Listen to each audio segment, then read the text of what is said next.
And the truth is that you being in connection with yourself and others is not dependent on anybody else.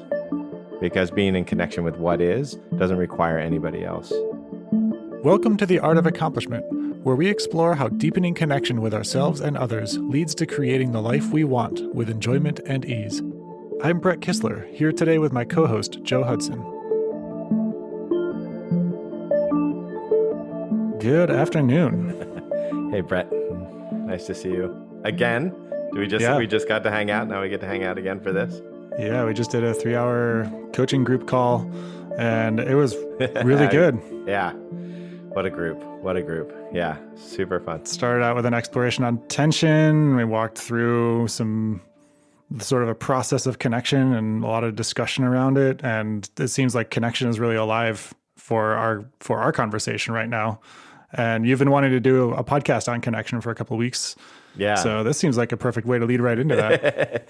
It dawned on me some time ago, 2-3 weeks ago. I'm like, we have something called the Connection Course, and we've never done a podcast on connection. That can't stand. We got to do something about that. So yeah, there was a moment in the call today where somebody had kind of a tension between like being in the curriculum or being in connection. And the question that came up in my mind was, well, what is the difference between this curriculum and connection, if at all? It really seems to me that whatever it is that we've ever done in any of your courses has been aimed towards connection, even identifying those ways that we think we're in connection, but is actually pulling us out of connection, like caretaking, for example, and power versus empowerment. All these different kind of things that get in the way of us in our life tend to also be, all of them seem to point back to actually being in connection. Yeah, I haven't thought about it that way, and it feels very right to me. Yeah, I think the thing about connection is, the question that comes to mind is, what is it? What is connection?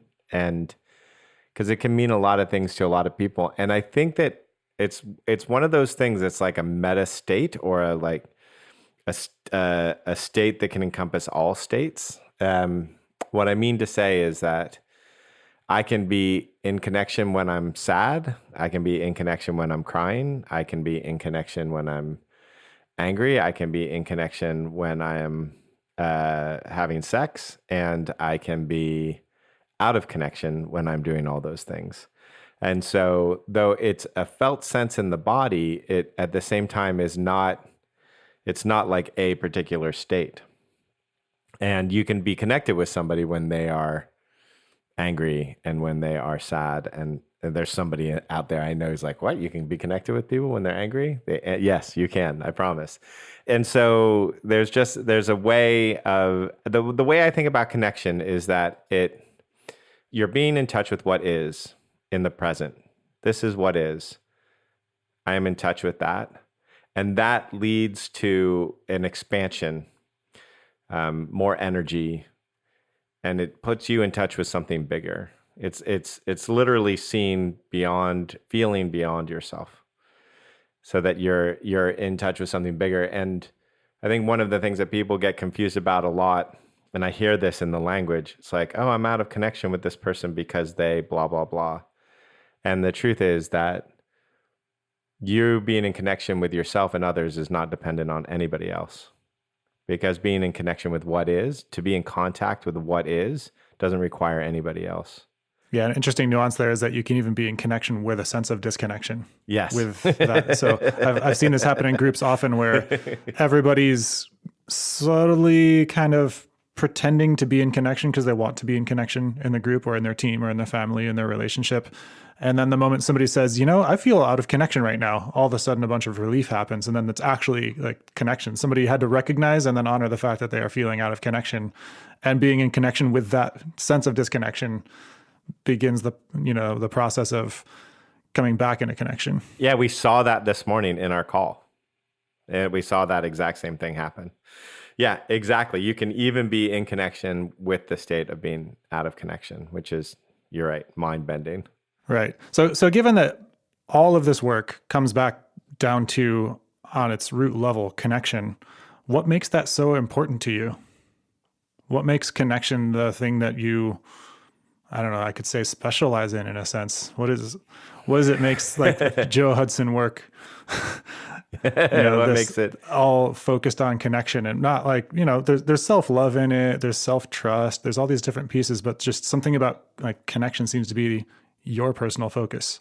Yeah, that's a great question. Yeah, even like when we do long courses, the first principle is connection, connection, connection. The name of the course is the connection course. So it makes sense that it's that like that would become part of what I'm known for. But what the way it happened is that I very much like living my life principled. I like saying, okay, so instead of saying how do I make a particular situation that I'm in work out and strategize over it, I say these are the principles I live by, and if I live by them, no matter what the situation it is, that's going to create the best outcome for me. And so connection is the most effective principle that I have found. It is the principle that if that's my bottom line, if I'm a business and my bottom line is connection, my life is the best life that I've experienced in all the experiments of having different bottom lines. And so there's I'd say three stories that I could tell about this that describe how I came to that, or what made me see that so clearly. The first one was Case, who I know you've heard me talk about. And Case, I met him in a business context, and I was in venture capital at the time, and I was so serious. I was trying to make everything work, and I was so serious about everything.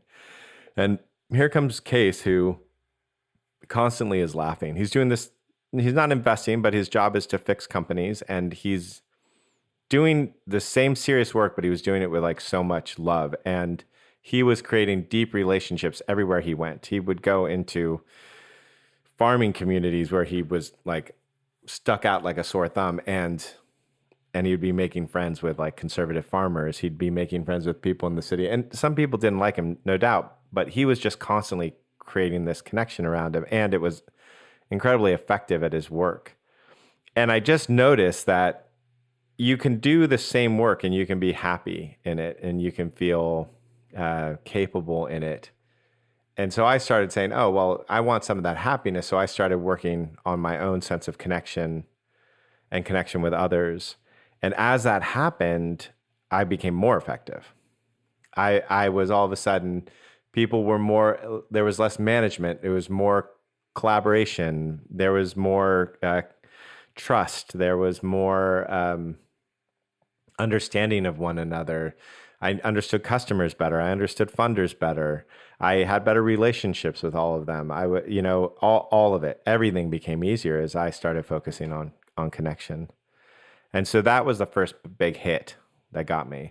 Yeah, I'm curious to go into, and this might be a rabbit hole right now, but what were the things that you had been focusing on, and what was your attachment to those things that made it that you had to see all this evidence for connection in order to follow it? Yeah, that's a question. I was interested in results. I was interested in proving my value. I was interested in showing people that I was worthy. I think, and making sure that I was. There was also a huge amount of responsibility. I felt very responsible for the money that I was caretaking, and that's where my head was. I wasn't thinking that it was possible to enjoy myself and then that would make me more effective. It just wasn't. It was just a limiting thought that I had had. And it wasn't until I could see an example of somebody. There's very few examples of somebody living in really deep connection in the business world. And then when you see it, you're like, oh crap, I can do that. And so that was it. Okay, so you've got this example with Case, a person that you met and you got to see live out a life that was focused on connection and also be successful in business and it not just be some separate thing.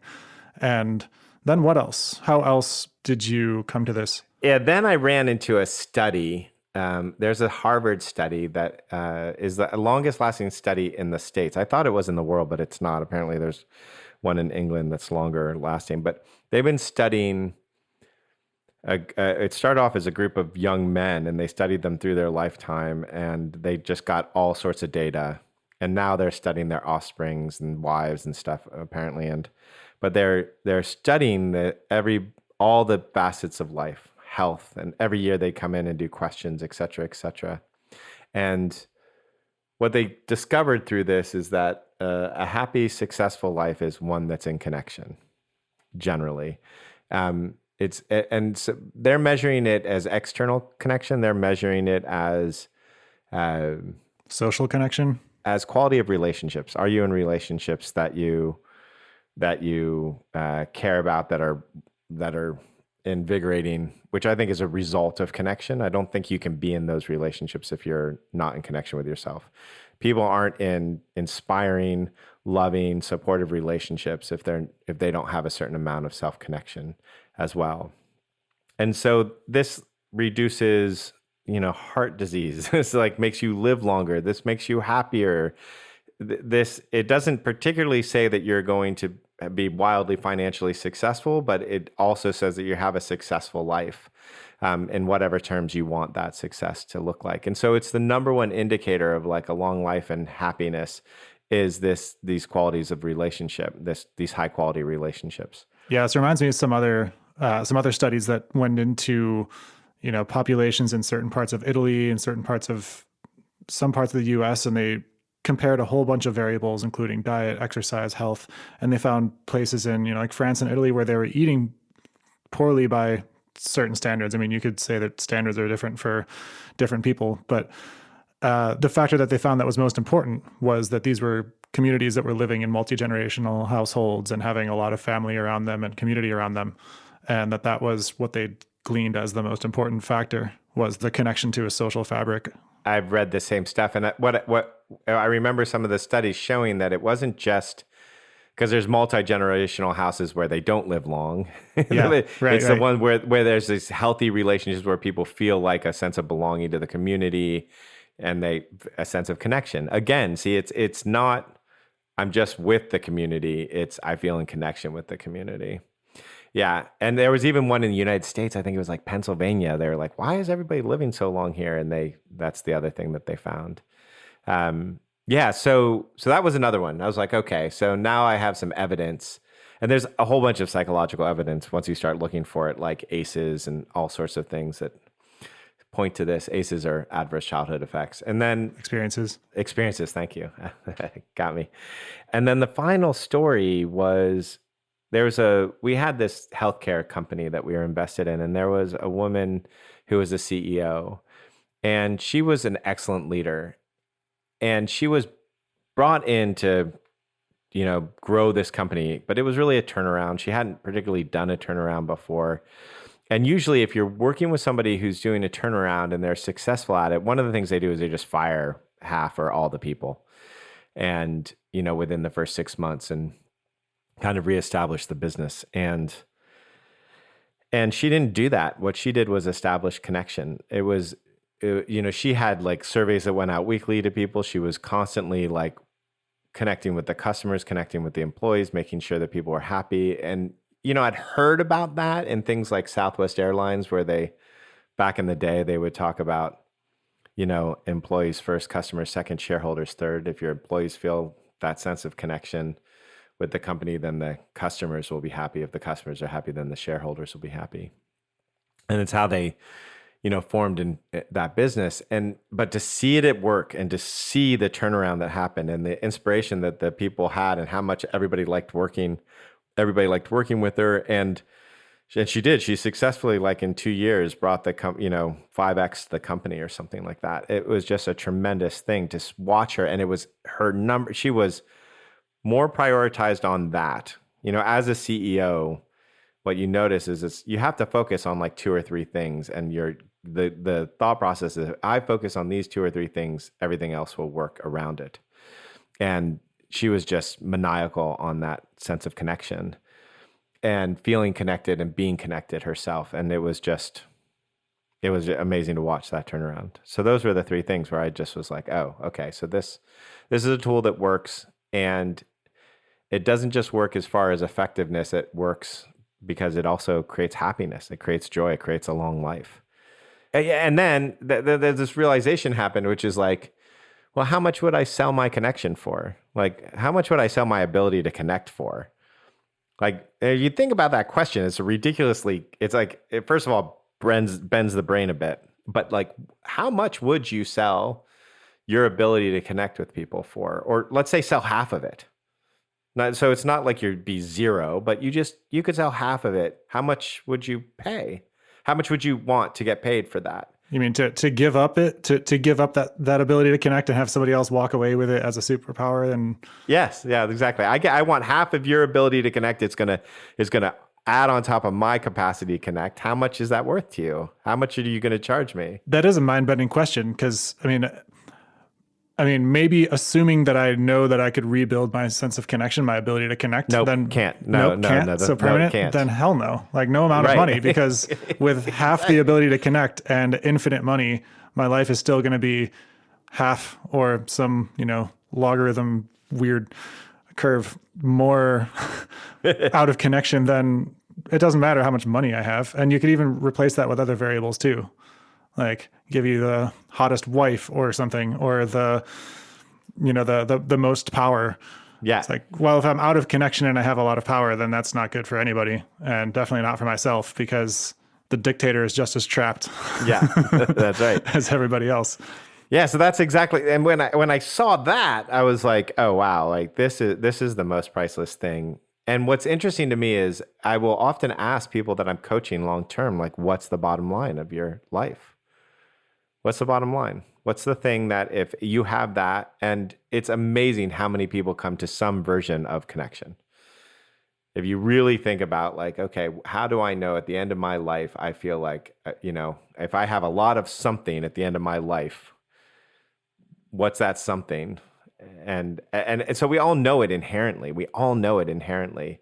Or you just imagine the idea of, heaven, or like the way a lot of religions imagine heaven, or just people would imagine, well, what would it be like if I got everything that I ever wanted? And, there'd be like maybe some golden streets and stuff, but it would basically just be my family and friends surrounding me and being in harmony and peace and in connection.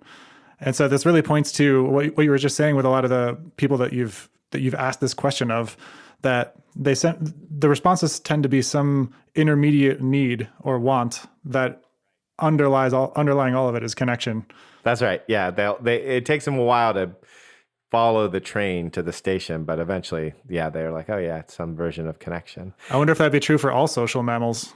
I wonder. Well, yeah, all social mammals. Yeah, I wonder. Social being the key. Yeah, the key word, right? Yeah, and it's also like, if you want to work in a team, it's the number one thing as well, right? So it's like a team that doesn't feel connected to one another, doesn't have that sense of connection, is not going to perform as well.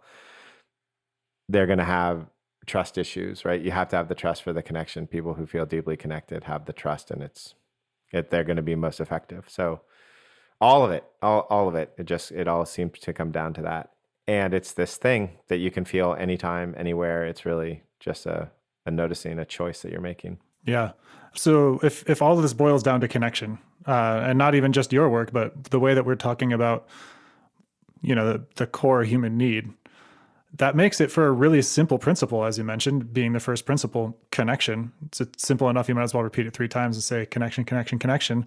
I actually repeat it 3 times because you start with connection, you stay focused on connection, you end in connection.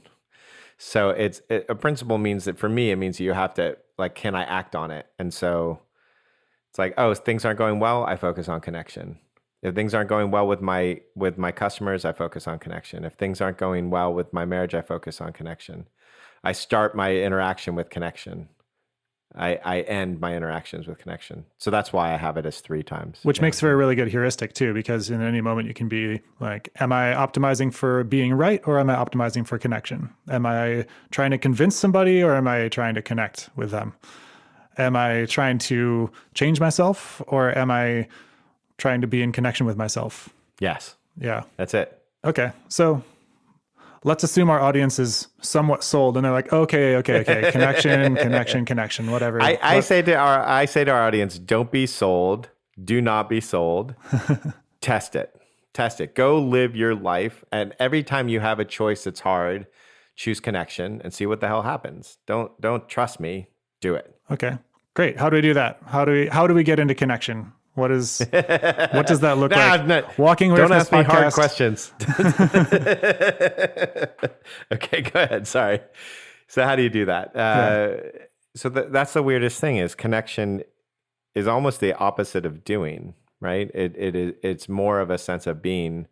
I think there's lots of ways to be in connection in the course. In the connection course, we talk about view.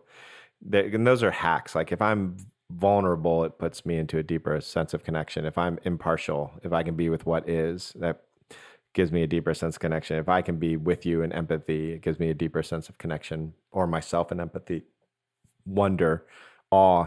Those things all help us get into connection. So there's those kinds of hacks that you can use. And there's also just a noticing that you're always connected. There's never been a moment in your life where you're not connected, right? Like you depend on so much to survive.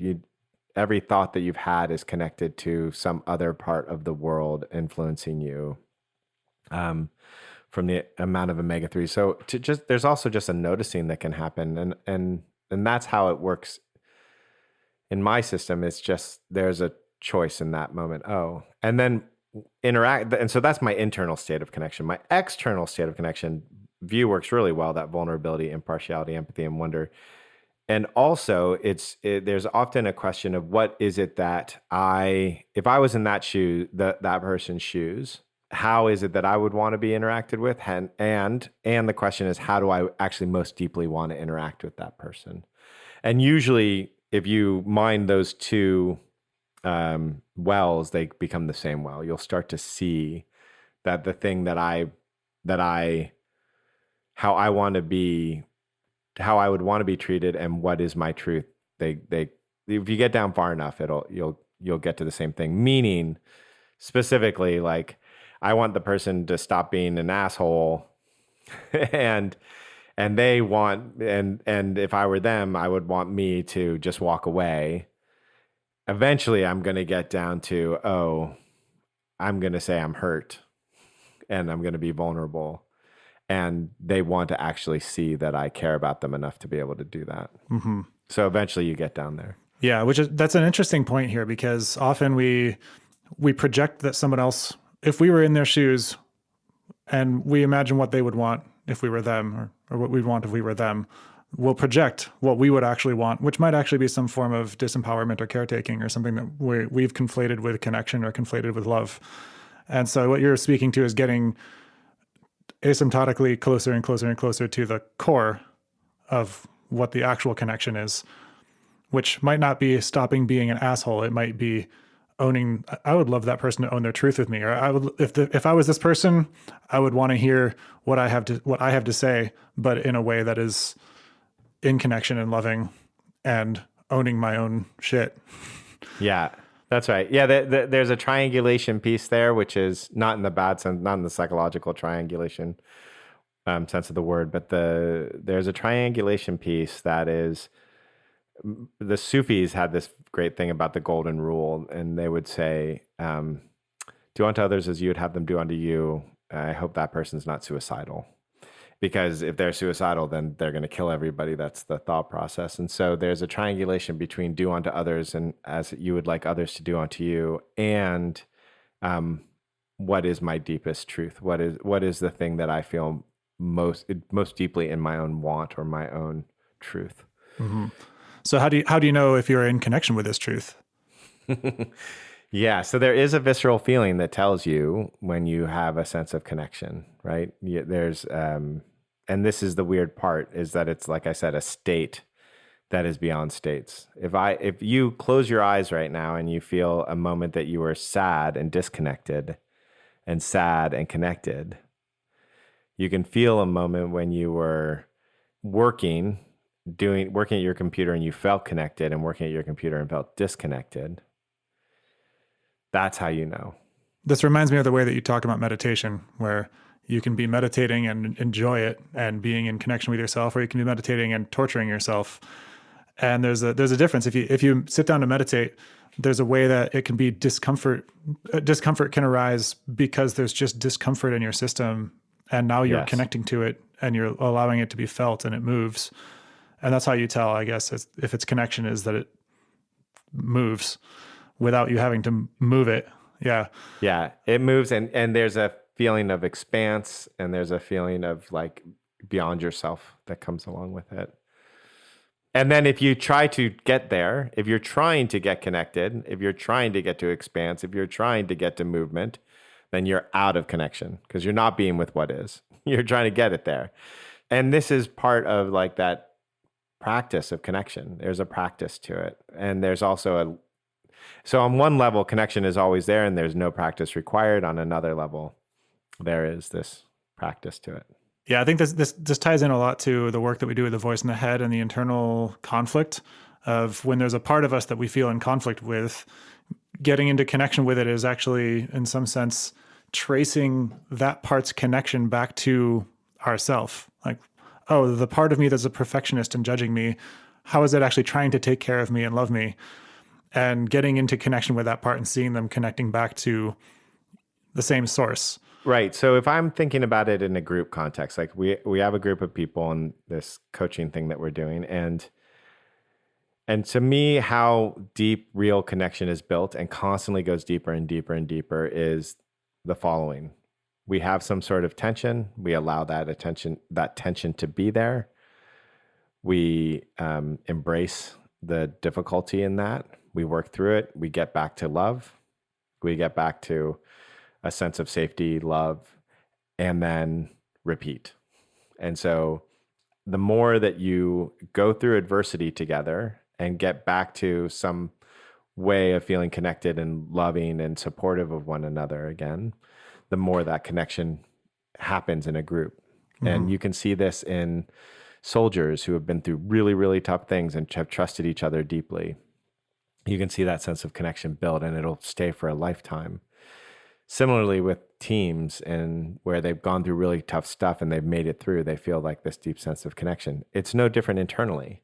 Internally, if I have the different parts of myself, if I embrace them, if I embrace the friction between that, from my fear, the part of myself that's scared, or the part of myself that's angry, or the part of myself that's greedy, if I can be in that tension, embrace that intensity, and get back to connection, get back to love, get back to supporting the different parts of myself, I become just a more connected being over time. Yeah, it seems very importantly related to the podcast that we did on embracing intensity, rather than creating intensity. Because I think it could be possible to interpret what you're saying as, oh yeah, what my team and I need right now is to go through something really hard together. So, like let's go through like green hell, like the military does. And, that does create really cohesive teams. And also, like I had in my childhood, a lot of times where like I was taught to build character. And then I carried from that a habit of putting myself through shit to build character. Right. When in reality, one of the nuances in the call that we had this morning was that the tension will arise. The tension will already be there. And what I notice you doing in this work is just allowing the tension to be there. You're not trying to drag it up. You're not poking to bring it up. Unless it's like right there at the surface already. And I will say that being able to be in the tension without wanting it to go away. So it's just like we were saying on the call this morning, there's like, if you were to listen to a symphony with no connection, with no tension, you'd be like, I don't want to listen. I don't want to watch a television show without tension. I don't want to have a course where there's no tension. It just takes all the life out of it. And as soon as you feel tension, any of us feels tension, we want it to go away. So it's this really interesting phenomenon that we want it on the long run, but we don't want it on the short term. And so one of the great tricks of connection is to be able to be with tension in a connected way. How do I have that tension and still feel deeply connected with myself? Yeah. So what makes it that we don't focus on connection as like, if it's this effective and it's this baked into our mammalian nervous system, what makes it that we lose the plot so frequently and end up going in some direction orthogonal to connection? We get the idea that our happiness is in the future, I think mostly based out of fear, or our demise is in the future, but we get focused on the future, potentially the past. But mostly I think it's the future. And we're out there thinking, oh, okay, I can get happiness if I do X, Y, and Z, or I can get connected if I do X, Y, and Z. If I'm famous, then everybody will love me. If I have money, then I will feel safe. And so we're constantly sacrificing the connection of the moment for the idea that we're going to have something in the future, rather than thinking, oh, if I'm connected in the present, people are going to want to be around me, want to support me, and everything I'm going to want to achieve is going to happen easier. My accomplishments are going to happen easier because I have a community of support. And so we're constantly giving up out of fear sometimes, and you can be connected with your fear, which changes the way fear is. But through that kind of disconnected fear, through that, oh, in the future, then we lose track of connection. It can't be that simple. Yeah, that's interesting. So something that I pulled from that is like if you're holding your connection with yourself hostage or making it conditional over something happening in the future, then you can never actually have it. That's right. Yeah, carrot on a stick. You can't be connected with yourself if it's dependent on something that is not actually present with you right now already. Yes. Interesting. Right. And you see people do this all the time. I'll be there when I quit smoking. I'll be there when I have the money. I'll be there when so-and-so loves me. I'll be there when, yeah, you're there right now. Yeah. Even if it means being there with the fear of your future happening or not happening, or yes, your past following you, or all the things. Yeah. You see it all the time. Like, especially in my line of work, there's, people get everything that they wanted and they're still miserable. You see it all the time. They had this idea of what was going to get them the thing. They did 20 years of schooling and then another 20 years of career to have everything, the checklist, the husband, the money, the power, the notoriety, the everything. And they're like, well, I'm fucking miserable. Yeah, ironically, I've found myself sometimes to be more miserable the more of what I think I want that I have, and then less miserable, more engaged and more connected when I have less of what I want and I'm just living moment to moment because that's all that's available to me. Like the times that I was like traveling through Africa and like no money and didn't know where my next, whatever was going to come from were actually some of the like golden moments of my life. Yes, that's right. Yeah, there was a great billboard in LA that spoke to this at some point. They were basically saying, why is it that our best memories are when we're young and without money? It was a bank one. And speaking to that same thing, it's like there's a way in which when we start, one of the ways to get out of connection, like if you think about those times when you're 20, there's this deep sense of connection with life, with, oh my gosh, like food and the people around you. And then if you're in some sort of thing where you're constantly looking at the future, it's very hard to feel that sense of connection. You can do it. You can look in the future and feel that sense of connection, but it takes some doing. Yeah. So another thing that's interesting here is that the way that we've been talking about connection is that it's all internal. It's something that is within your own agency, your own internal locus of control. And I think that a lot of times when people think about connection, it's sort of a two-way street. It takes two to tango. And some might imagine that if someone wants to break connection with you, you can't stop that. And then the connection is lost. And then that impacts you. And you're like, now I lost this connection, so I can't be as happy unless in the future I get it back. And then the conditional thing begins again. Yes. Okay. There's two parts to that. The first one is that there's the locus of control being yourself. That's true to a point and then very not true to a point. And the not true to the point is where it's not where it's dependent on somebody else, but you can see that it's a gift. Like there's a deeper level of connection that occurs when there's surrender in you. And so to think that you're in the locus of control often makes it so that you forget that you're here by the grace of God is a way to say it, but that you're here by the grace of the laws of physics and the universe and nature and existence. Yeah, and that can even separate you from your reality. That can as well. That's Right. true. And putting yourself in the center of control can separate you from your reality as well. So what's interesting is almost anything, those thoughts and almost anything can both put you out of connection and put you into connection, depending on how you approach it.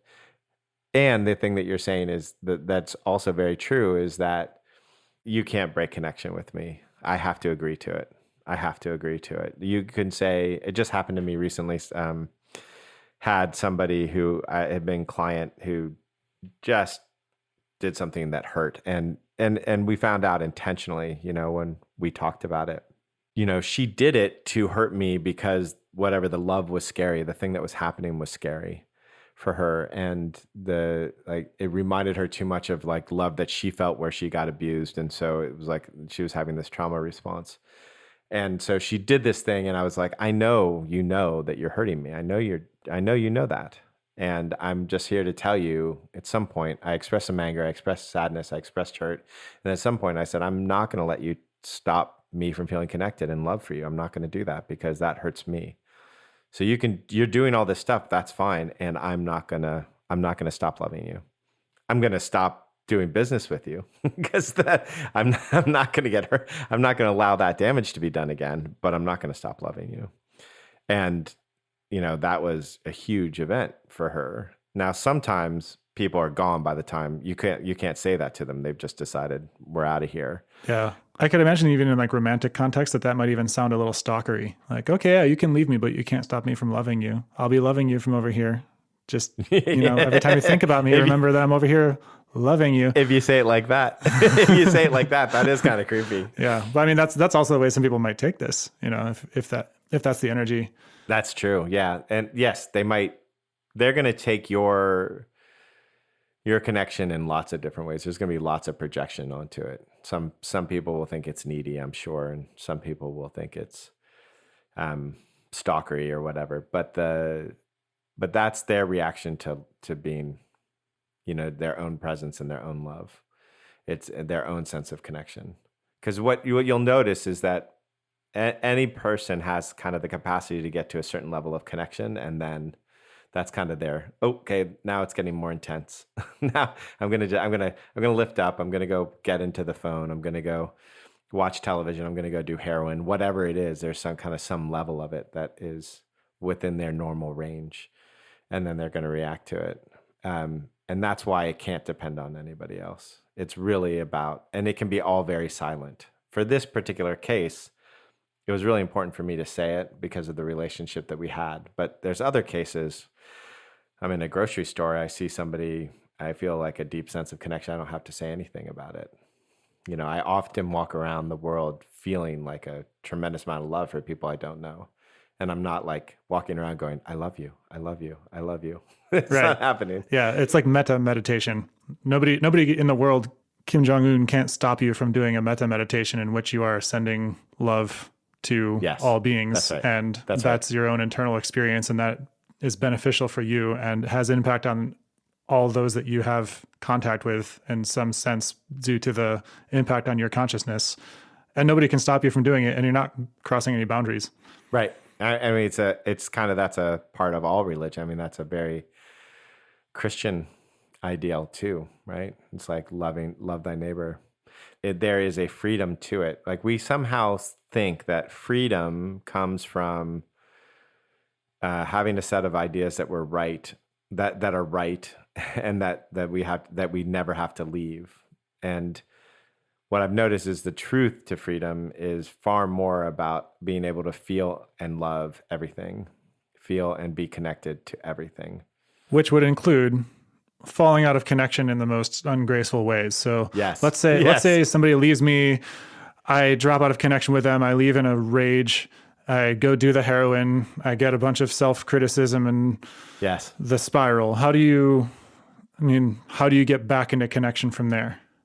And I know I'm walking into a trap with that question with you. Yeah, so this is kind of where grace and surrender come into play, meaning that on some level, it's not until you think about that I want to be back in connection, not until connection presents itself that you remember that you're even able to. So if you're completely non-present, there's no way. But as soon as you think, oh, I could be present again, then presence has already occurred. Then connection has already occurred. As soon as you think, oh, I want to be in connection. So there's a way in which connection is always there and it's always available. And if you start trying to get it, you push it away. And so that question, I always answer it with how do you drop a hot frying pan version, some version of how do you drop a hot frying pan. There are things that you can do. You can meditate, you can get in your body, you can exercise, you can eat healthy foods, and those all will help. They'll all point to it for you. You can do meta meditation. You can pray. You can do community acts of service. There are 1,000 things you can do. And on some level, you also need to see that it's always there and always available, because the effort takes you away from it. So then once you're back in it, once you recognize that it is something that is there all the time, then what do you do? Then the best thing is gratitude, is just to be thankful for it. That's the easiest thing, is to be, even right now, if you feel into this moment, you can feel your connection. It's always there, and you can be grateful for it. Easy peasy lemon squeezy. That was a kindergarten teacher for my daughters used to always say, easy peasy lemon squeezy. This kind of reminds me of a question that I've heard posed, that it was like assigned to some university students to just throughout the day ask themselves, am I conscious? And then they did some studies on them after they had that practice. And it's just like asking yourself the question increased the sense of feeling conscious in the moment, or being aware and less on autopilot. And it sounds very similar here, where it's just, oh, am I noticing that connection is a thing? And once you've noticed it, rather than trying to judge it and try to figure out how you can improve it or what's wrong with it or what's missing, just noticing, oh, there's my desire for connection, and then feel gratitude for it and let that deepen it, and then see what happens from there. Yeah, even the desire for connection is a form of connection. Beautifully said. Yeah. Beautiful. Awesome. Brett, what a pleasure. What a pleasure again for both of our times together today. Yeah, I love this one. Yeah, me too. All right. Talk to you soon. See ya. Thanks for listening to The Art of Accomplishment. If you enjoyed what you heard today, please subscribe and rate us in your podcast app. We'd love your feedback, so feel free to send us questions or comments. You can reach out to us, join our newsletter, or check out our courses at artofaccomplishment.com.